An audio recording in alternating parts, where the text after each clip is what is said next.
Hey, what's going on, guys? Back at it today, bringing you a new walk-around review of a bike I've had for a little while, about, I don't know, a year or so now.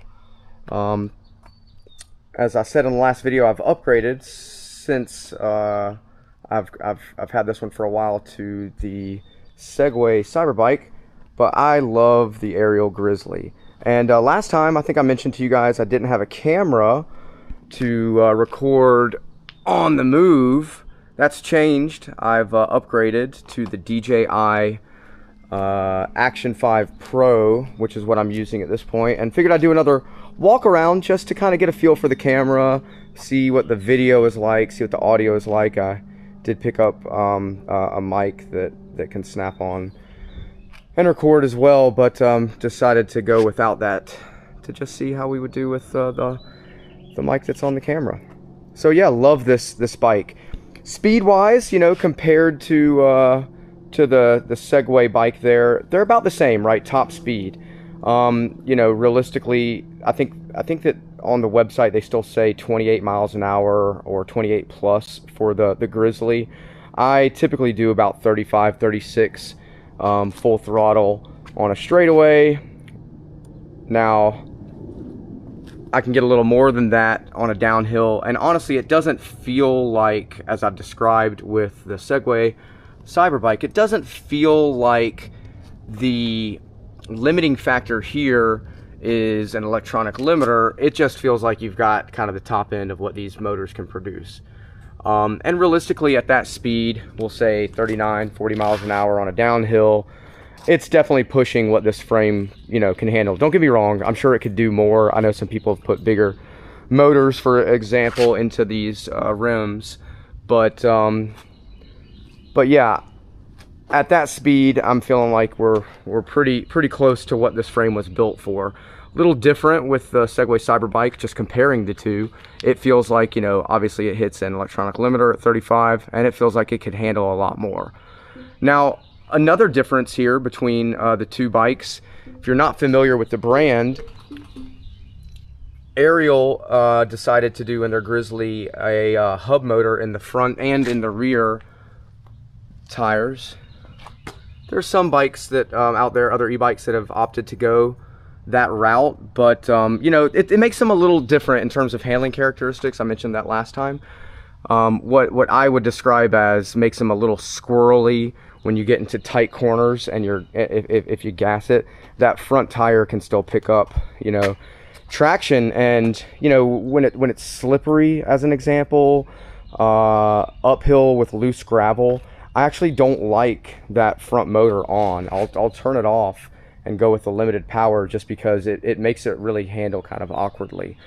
Other than that, it's really been fantastic. There's some other differences. You know, this bike has 2 rear shocks. I don't know if they're really proprietary. They have Ariel's branding on there, which is kind of cool, I guess. I love the look of this bike. We've got 2 batteries. The way that they've opted to do this is they've got them combined together.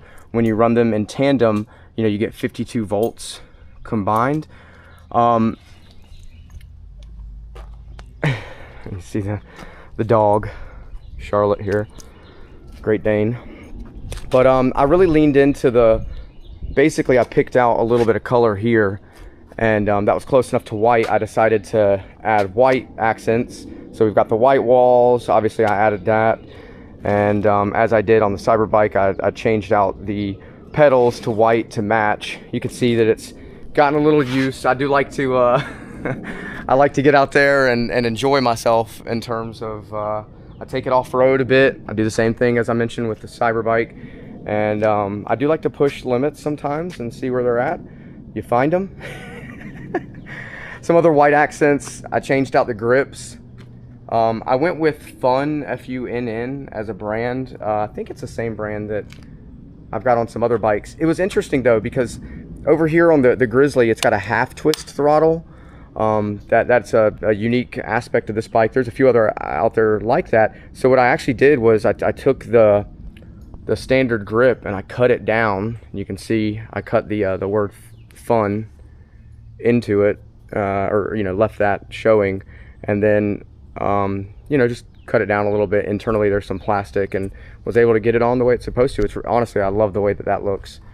Added the little bag from Rock Bros, a few other little white accents here. You can find stuff like that online, Amazon, other places. Make your bikes unique. Really, they use mountain bike parts. So if you're getting into e-bikes and you want to customize your own stuff, if you've been into mountain biking, road cycling, stuff of that nature, you could definitely work on a lot of this stuff yourself. Also, upgraded the seat. I actually found this online from another person that had tried it out. I can't remember who made it, but it was through the Facebook group, one of their Ariel Grizzly or Ariel Facebook group. Somebody was selling that, so I'm sure you can find those online now as well. Yeah, so I love this bike. It handles great. It does handle the off-road pretty well. The suspension is pretty good. I wouldn't say this is a dirt bike by any means. You know, I wouldn't take this on any major off-roading. But for a trail that's got some roots and some rocks and things of that nature, I think you'd be just fine. A greenway, something of that sort. The light is great at night. I've ridden behind my wife when she's in her car, and she says it's brighter than motorcycles.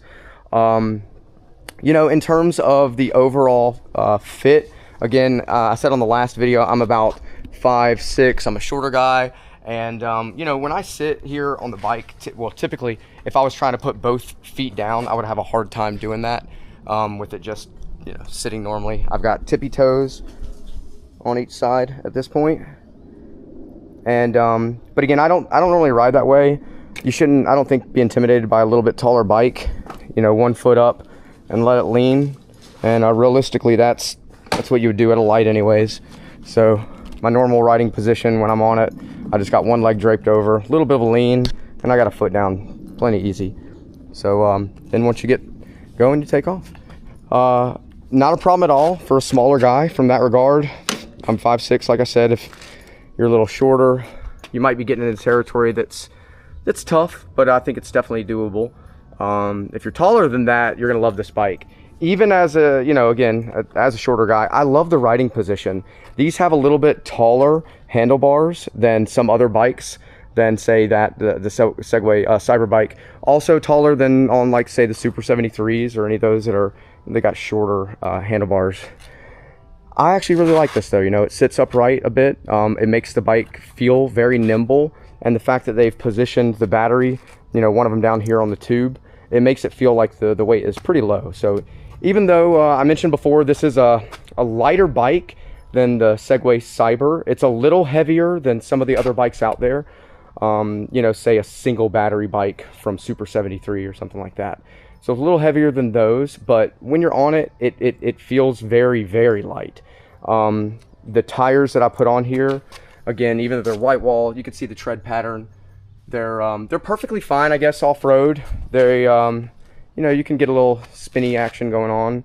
You certainly do every time you twist the throttle. That's one of those unique handling characteristics of the dual motor bike, is when you twist that throttle, unless you learn to be easy with it, you're going to get wheel spin pretty often up front. Other than that, you know, I get a lot of really good, you know, compliments on this bike when I'm out on it. I've ridden all around town and taken it to a couple of other different places to ride, and nothing but positive compliments. So looking forward to this year. I'm hoping they've Ariel as a company has updated a couple of their other bikes. I'm hoping they do the same for the Grizzly. Maybe I'll pick another one up and be able to update you guys on that. And that'll pretty much wrap it up. I'm gonna make a video, you know, riding on it, give you guys some thoughts as to the ride, how it handles, and yeah, loving the new camera. Hope you guys like the way it looks as well. Catch you guys next time.